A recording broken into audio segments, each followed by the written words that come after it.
Adam Murphy and his wife Georgia lived in Orlando, Florida. Their days were peaceful, except for one constant problem: John, the troublesome neighbor. He never missed a chance to complain or interfere, and the biggest source of conflict was a sprawling oak tree on Adam's property. In autumn, its leaves blew into John's yard, fueling his irritation. He often threatened to cut the tree down himself, though Adam warned him to stay away. One day, while Adam attempted to trim the branches, he noticed something unusual inside the trunk, a strange substance that made it clear the work required professionals with protective gear. John knew nothing of this and decided to act on his own. When Adam returned home later, an overpowering stench hit him before he even opened his car door.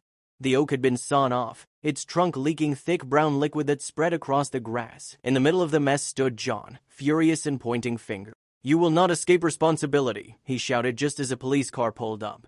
The officer surveyed the slimy scene while John tried to explain his actions. John spoke quickly, trying to justify himself.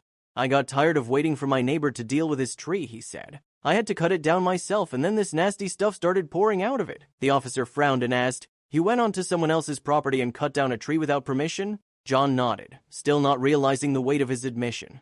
Adam finally stepped in, calm but firm. He explained that weeks earlier, he had tried to trim the branches and discovered the tree had begun dying the previous winter. Rainwater had collected inside the trunk, causing it to rot and fill with foul liquid.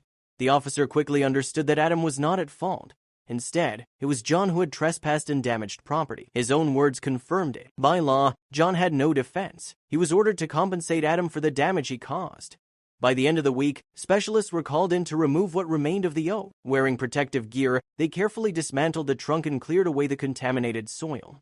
The smell finally began to fade, and Adam and Georgia could breathe easier. For them, the ordeal had been exhausting, but also strangely liberating. The tree that had caused so much conflict was gone, and with it, the endless disputes.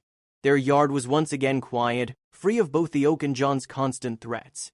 As for John, the incident left him humiliated. He had been so determined to act on his own terms that he ignored warnings and crossed the line. The result was a legal order, financial loss, and embarrassment in front of the neighborhood. From then on, he kept his distance. No more interference, no more arguments.